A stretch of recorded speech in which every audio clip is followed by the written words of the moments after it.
Lailatul Qadar itu kalau kita membaca penjelasan ulama, ciri-cirinya. Lailatul Qadar itu jatuhnya pada tanggal-tanggal ganjil. Ya. Tanggal-tanggal ganjil di 10 malam yang terakhir. Iya. Nih, 21, 3, 25.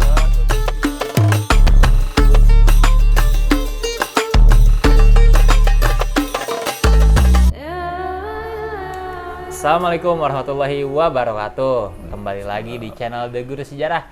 Terima kasih untuk semua yang masih maunya menonton channel The Guru Sejarah ini di konten 30 hari cerita Ramadan. Kembali lagi sekarang membahas tentang hal-hal yang Islami nih bersama Bapak Darwan, Cing Darwan, guru agama di sekolah saya. Assalamualaikum Pak Darwan, apa kabar? Waalaikumsalam warahmatullahi wabarakatuh. Sehat ya Pak Darwan ya? Sehat. Kemarin Pak Darwan bahas tentang sholat nih Pak Darwan, ya kan? Sholat itu tiang agama dan udah saya posting juga tuh, lumayan nih, pada seneng nih mereka nih, ininya feedbacknya bagus. Nah sekarang apa yang akan kita bahas lagi Pak Darwan? Ya, yang kira-kira mau dibahas silakan apa? Oke, Lailatul Qadar nih boleh? Kan kita udah di akhir-akhir bulan Ramadan nih Pak Darwan. Oke deh. Apa Ya, tuh, boleh, Cing? boleh. Apa itu Lailatul Qadar, Cing? Lailatul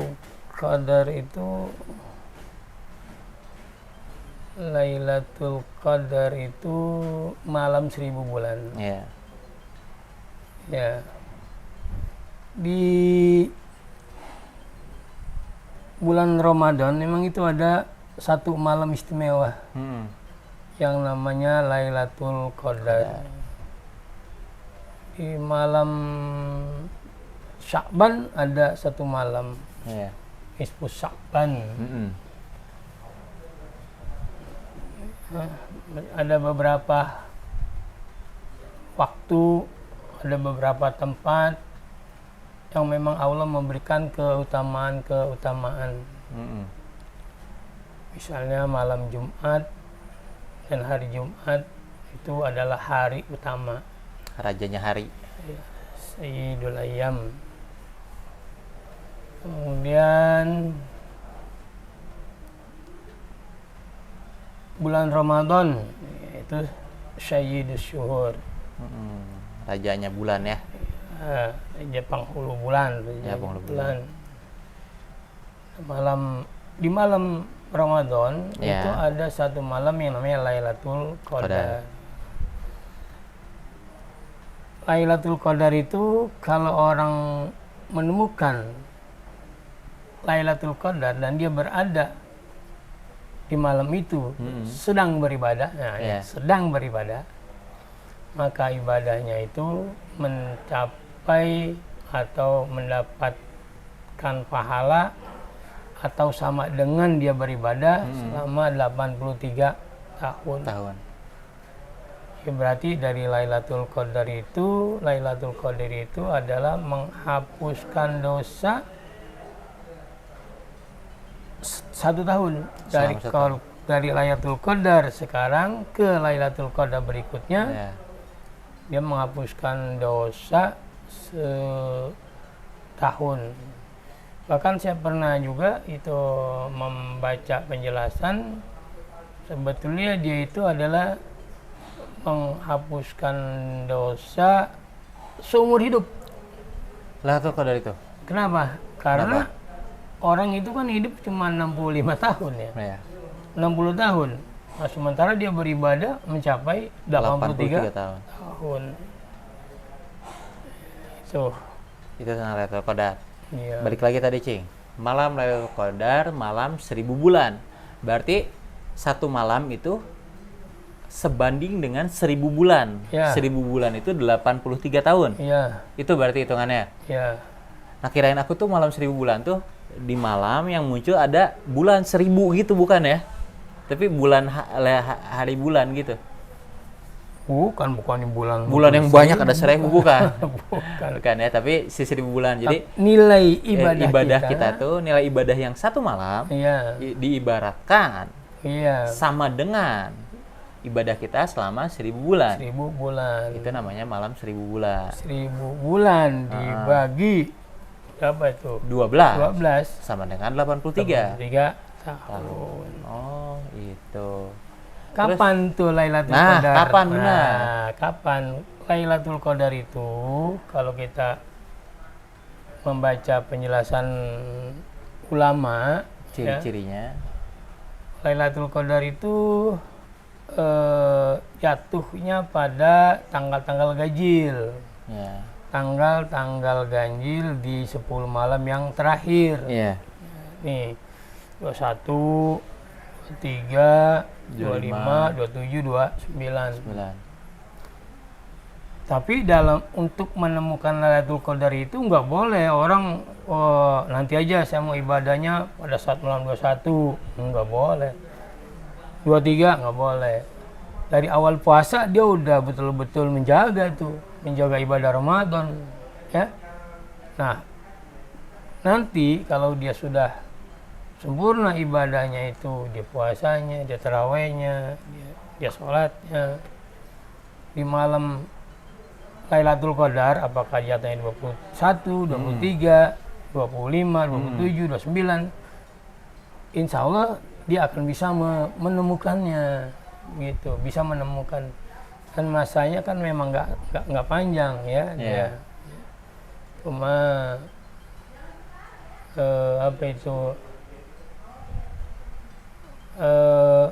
ya biasanya kita menjaganya tuh bukan dari jam 12 malam, Pak.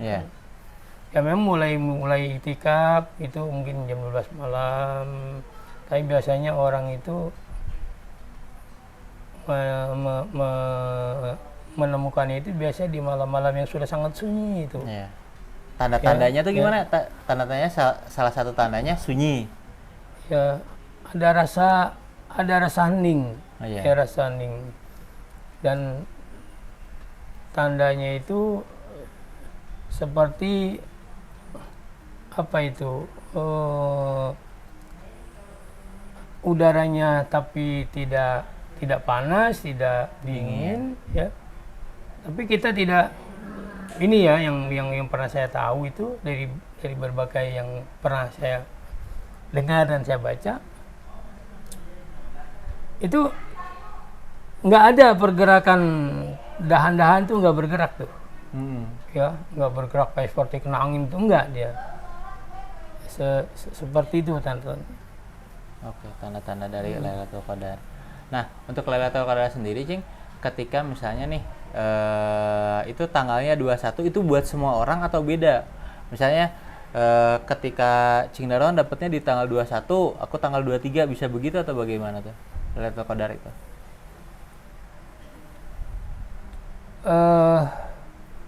Sepertinya, bukan sepertinya, itu serempak tanggalnya. Oke.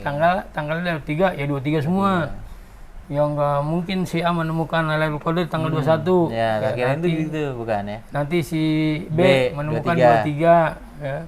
Nanti si C 27. Enggak seperti itu. Ya. Iya. Kalau orang yang dapetin Lailatul Qadar tuh ciri-cirinya bagaimana? Ada ciri tersendiri nggak? Kan kita nggak tahu nih, si orang itu nggak tahu dia dapat Lailatul Qadar. Apakah yang lihat orang lain apa gimana? Wah, ini ya. Saya juga sendiri nggak tahu bagaimana. Apakah saya sudah mendapatkan atau belum? Setiap manusia tuh nggak pernah ada yang tahu dia dapat Lailatul Qadar atau tidak ya? Iya. Cuma memang gini. Kalau itu ada kejadian Lailatul Qadar, itu di siang hari, subuh atau pagi itu ya. Itu udaranya itu seperti apa ya, lembab, tidak langsung tersinar matahari begitu. Ya. Kemudian seperti tadi nggak ada pergerakan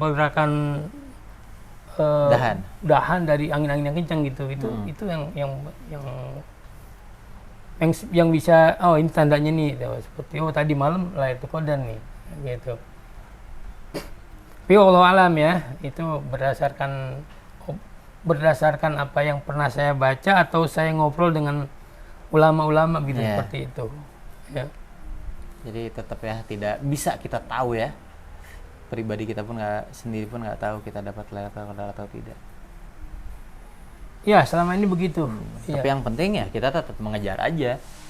Kita kan ya memang ibadah itu ya kita mengerjakan aja gitu. Dan kita nggak tahu mana daripada ibadah kita itu yang ditolak dan yang mana yang diterima. Gitu. Itu kan kita melaksanakan aja perintah itu. Tapi balik lagi Cing tadi Lailatul Qadar tuh saat utama berarti ya. Kalau saya ingat-ingat tuh bahkan ada suratnya ya Cing. Ada. Tentang Lailatul Qadar itu.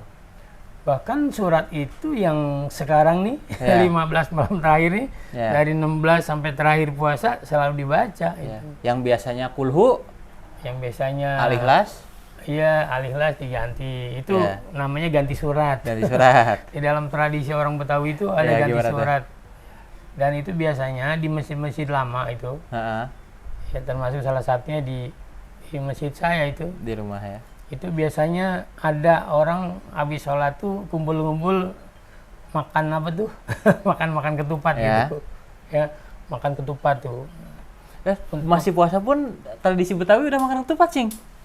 Malam Lailatul Qadar. Malam Lailatul Qadar. Udah ada akhir-akhir ya. Iya, ini habis sholat nih. Habis sholat di malam 16 itu kan. Itu ada juga masjid yang memang dia udah tradisi begitu, ya udah ada makan ketupat tuh di malam itu habis sholat. Jadi bukan pas lebaran doang ya kalau di Betawi ya? Bukan. Tradisi ganti surat itu juga ada yang seperti itu. Tradisi ganti surat ganti surat ya, dari Al-Ikhlas ke Al-Qadar. Nah, jadi tertarik tentang tradisi Betawi nih Cing. Tradisi Betawi kalau lebaran bagaimana aja tuh Cing? Kalau pas datangnya hari lebaran? Hari lebaran itu hari raya ya? Iya, pas hari raya. Ya biasa, kita sholat id, ya kan? Sholat id, kita ada yang pulang ke rumah dulu, ya. Dia bersilaturahmi dengan keluarganya, dengan anak, ya anak dengan orang tua dengan anak. Tapi biasanya yang lebih tua itu yang dikunjungi biasanya. Betul. Terus selanjutnya ke tetangga-tangga, ya. Bahkan kadang-kadang karena saking semakannya tuh orang-orang pada muter, itu kita nggak menemukannya di rumah. Kadang-kadang ketemu di jalan. Karena semuanya pengen keluar ya, Cing. Karena semuanya pada ingin mensilaturahmi gitu.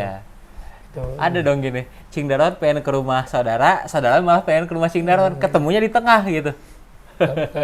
Tapi biasanya sekarang kali kita udah berpikir nih, telepon dulu. Kita yang lebih tuaan nunggu aja dah gitu. Nunggu aja. Di masyarakat gitu, ya udah kita nunggu aja, biasanya yang lebih muda tuh pada keliling. Kelilingnya itu berapa hari tuh, Cing? Kalau itu saya habis sholat id, kecuali kalau mengunjungi saudara-saudara yang jauh itu berhari-hari. Berhari-hari, nggak habis-habis ya? Iya. Tapi nanti deh Cing kita ngobrolin tentang Ramadan ya. Karena saya tuh sebagai orang rantau nih, saya tuh penasaran bagaimana sih suasana Lebaran di Jakarta itu gitu. Nah nanti Cing cerita-cerita ke aku ya Cing. Nah besok deh ceritain tentang apa itu Lebaran tradisi Betawi seperti apa. Bagaimana orang Betawi yang asalnya ramai banget di Jakarta, tiba-tiba Jakartanya sepi. Apa yang dilakukan oleh orang-orang seperti Cing Darwan ini? Budaya-budaya Betawi apa aja yang dilakukan? Iya, mungkin, tapi tadi sebelum dia ada juga yang dia memang nggak pulang ke rumah dulu. Yang dari masjid langsung. Dari masjid langsung ke pemakaman. Pemakaman. Pemakaman dekat lagi ya kalau dari rumah Cing Darwan ya. Pemakaman biasanya ziarah tuh ke beberapa makam yang ahli keluarganya itu. Saya bahkan kalau berziarah itu baik di awal puasa ataupun di Ramadan itu ada beberapa makam yang saya juga meskipun bukannya saudara saya datengin, yaitu guru-guru saya tuh. Subhanallah. Ya ada beberapa guru saya situ yang dan juga teman ustadz di situ saya datengin tuh. Ada pada guru ya. Iya. Salah satunya. Itu saya datengin. Bahkan ketika beliau masih hidup, saya merasa belum lebaran kalau saya belum datang ke rumahnya. Ya itu, ada tuh. Bagus lah. Ya, yang harus saya amalin juga berarti, Cing, itu bagus ya. Ya gurunya juga seneng ya kita masih mengenalnya kan sampai kita tua ya. Iya, saya merasa belum lebaran kalau belum datang ke rumah 2 orang guru itu tuh. 2 karena memang dari saya madrasah ibtidaiyah ini yang orang yang sangat berjasa nih. Namanya Ustadz Muhyiddin Ibrahim BA. Beliau ini sangat besar jasanya buat saya. Yang satu lagi ini Dr. Andes Mamun Alawi. Ya, ini yang satu orang Serang, yang satu orang Menes. Ini ya, udah almarhum dua-duanya? Sekarang dua-duanya sudah almarhum. Baiklah, semoga semua amal ibadahnya diterima ya, Cing ya. Mereka guru juga ya, dapat amal jariah yang tinggi. Ya, Cing ya. Nah, tapi kita akhiri dulu obrolan kita. Nanti kita lanjutin tentang tradisi Ramadan di Betawi. Tapi kalau kita balik lagi kesimpulannya ya, tadi tentang Lailatul Qadar ini adalah malam yang sangat sayang kalau kita lewatkan ya, Cing ya. Kita udah akhir-akhir Ramadan nih. Ramadannya juga kita belum tentu lagi mendapatkannya ya, Cing ya. Ya, anggap aja Ramadan terakhir dan akhirnya kita dapat Lailatul Qadar. Wah, kayaknya kita bakal bercahaya muka kita ya kalau dapat Lailatul Qadar, Cing. Amin, amin ya Allah. Amin. Ya, semoga juga yang semua menonton bisa mendapatkan hikmahnya, bisa mendapatkan Lailatul Qadar. Amin. Dan juga dipanjangkan umurnya, sehat, banyak rezekinya. Terima kasih lah telah nonton terus video saya ini. Semoga apa yang bisa Pak Darwan tadi sampaikan jadi ilmu yang bermanfaat, bisa jadi amal jariah. Sekian dulu dari kami. Mohon maaf bila ada kesalahan. Ambil yang baiknya, buang yang buruknya. Billahi taufiq wal hidayah. Wassalamualaikum warahmatullahi wabarakatuh. Waalaikumsalam warahmatullahi wabarakatuh. Makasih, Cing Darwan. Sama-sama.